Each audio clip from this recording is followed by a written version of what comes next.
Doutor André, boa tarde. Qual que é a expectativa do senhor, né? E o que pode sair dessa apresentação da defesa do Bolsonaro? O ex-presidente tem até as 8h34 da noite de amanhã para apresentar, né, a sua posição.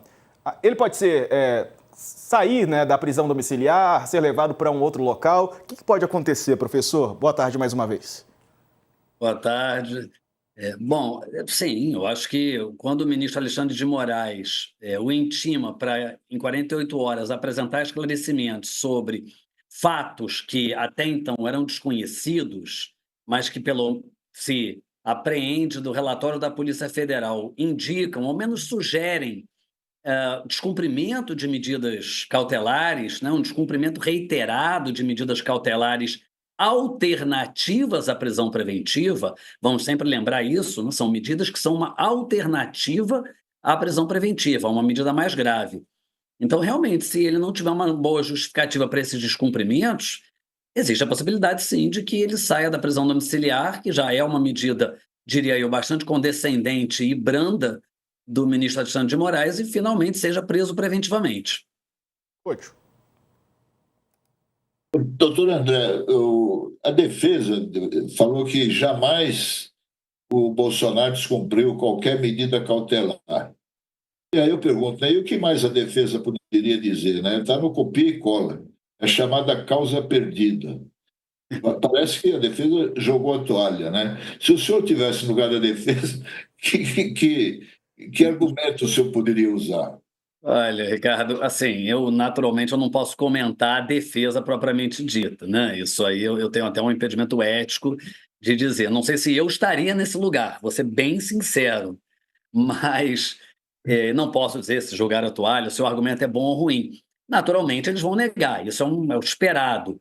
Agora, o que vem sendo discutido, agora falando um pouquinho mais seriamente, o que vem sendo discutido é o acerto das medidas cautelares alternativas. Quer dizer, muitas pessoas, e eu acho até que eu me coloco entre elas, questionam algumas dessas medidas cautelares. Eu já disse em outras oportunidades, e posso dizer mais uma vez, que eu acho que para tentar evitar uma prisão preventiva, que já se mostrava necessária há bastante tempo, o ministro Alexandre de Moraes acabou estabelecendo algumas medidas cautelares bastante questionáveis juridicamente, sobretudo essas que podem eventualmente interferir no que seria uma manifestação lícita dele de descontentamento com o processo, né? O liame aí é muito mais subjetivo, muito mais tênue.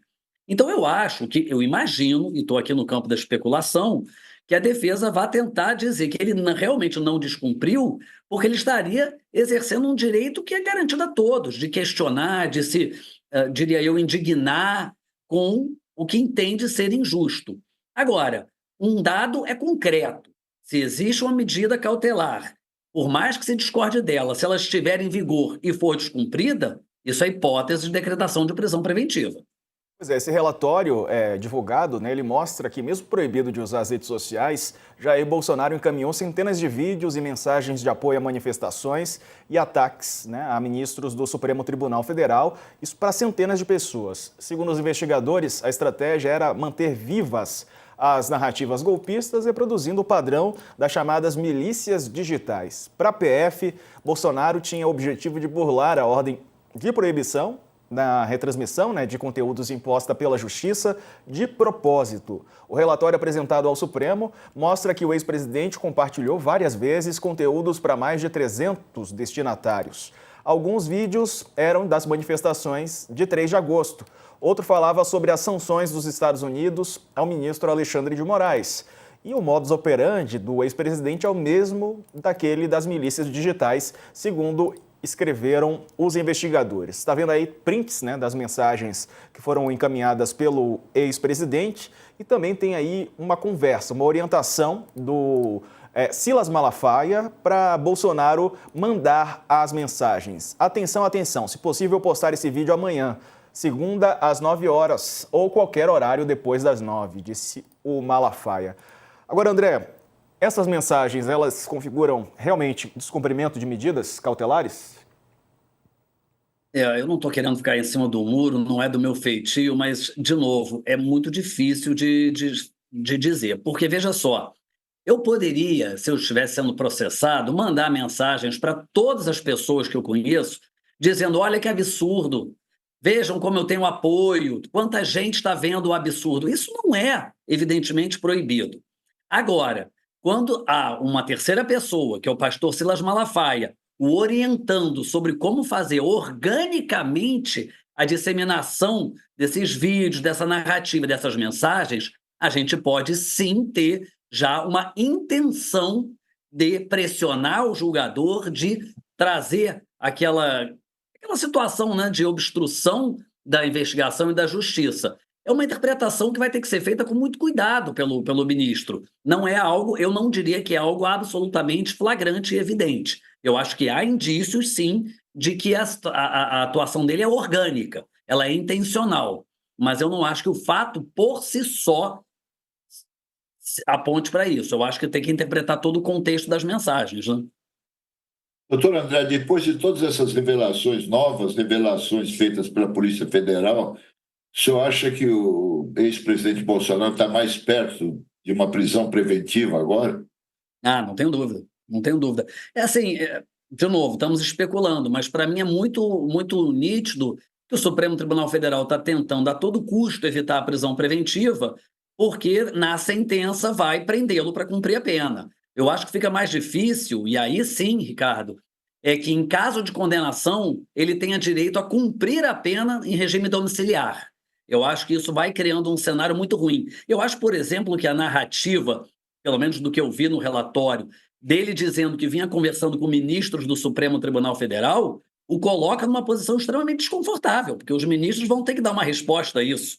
Quer dizer, é o que a gente sempre diz: qualquer réu no país que tivesse feito metade, um terço, um décimo do que ele já fez, estaria preso preventivamente, só ele não está. Então, quer dizer, essas mensagens são muito ruins até para a imagem do Supremo Tribunal Federal. Acabou de sair um adendo no relatório, André, até a gente mencionou aqui na abertura, de que Bolsonaro teria recebido 30 milhões de reais no período de um ano, né? Segundo o relatório do COAF, isso aconteceu no período de março de 2023 a fevereiro de 2024. Então, quando há essas movimentações consideradas suspeitas de lavagem de dinheiro, de outros ilícitos penais, isso é comunicado também às autoridades. Quero entender exatamente, né, o que significa isso. Tivemos recentemente, até quando saiu a notícia da rachadinha lá envolvendo o filho do ex-presidente Jair Bolsonaro, foram movimentações atípicas também que foram levantadas pelo COAF, né? O que isso representa no caso do ex-presidente e do filho dele? 30 milhões de reais em um ano, né? Com salários, é uma movimentação que ele não teria. Ele também teve recebimento de Pix e tal, tudo mais, mas 30 milhões de reais é um valor alto, né? Na verdade, o COAF, o Conselho de Controle de Atividades Financeiras, ele monitora justamente transações suspeitas. Não quer dizer, isso é importante a gente pontuar, que toda transação destacada pelo COAF seja ilícita, mas são aquelas transações atípicas, que fogem um pouco do padrão. Eu não sei quanto o ex-presidente recebeu de doações, de Pix, eu não sei quanto ele declarou, eu não sei a título de que ele teria 30 milhões de reais, certamente não com remuneração que ele tem, evidentemente, que recebe do PL, parece, ou mesmo enquanto presidente da República. Eu acho que ele tem que explicar, né? É um valor muito significativo, né? Se não me falha a matemática, são quase 3 milhões de reais por mês. Então, enfim, a título de que ele recebeu ou movimentou isso. É importante também entender que movimentar 30 milhões de reais, e aí eu não vi essa informação, mas movimentar 30 milhões de reais não significa necessariamente receber 30 milhões de reais.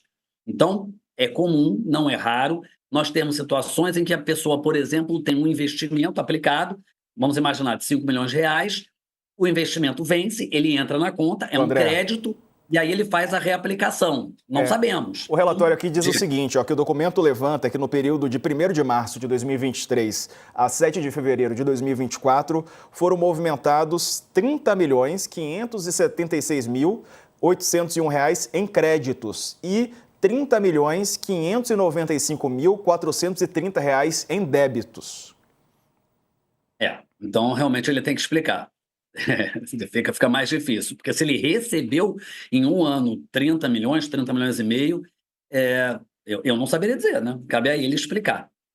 Doutor André, o senhor, na resposta anterior, disse que se o Bolsonaro for condenado no processo, ele pode cumprir a pena em prisão domiciliar. Mas, se eu não estou enganado, qualquer pena acima de 8 anos tem que começar em regime fechado, é isso mesmo? Na verdade, o que acontece? Eu, pessoalmente, não acho que ele tenha direito à prisão domiciliar, deixar bem claro isso. Mas a prisão domiciliar, ela é recomendável ou ela é admissível em algumas situações, por exemplo, de saúde, risco grave à saúde, por exemplo, independente da pena.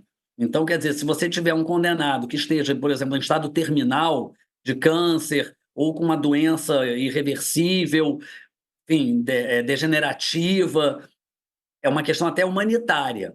Me parece que esse vai ser, e aí eu estou aqui de novo especulando, o caminho da defesa para tentar mostrar, né, que ele não pode ficar preso num presídio comum. Mas eu acho que foi cada vez mais difícil. A pena acima de 8 anos ela é cumprida em regime inicial fechado. Aliás, na verdade, mesmo a pena abaixo de 8 anos pode ser estabelecido o início de cumprimento de pena em regime inicial fechado, a depender do caso concreto.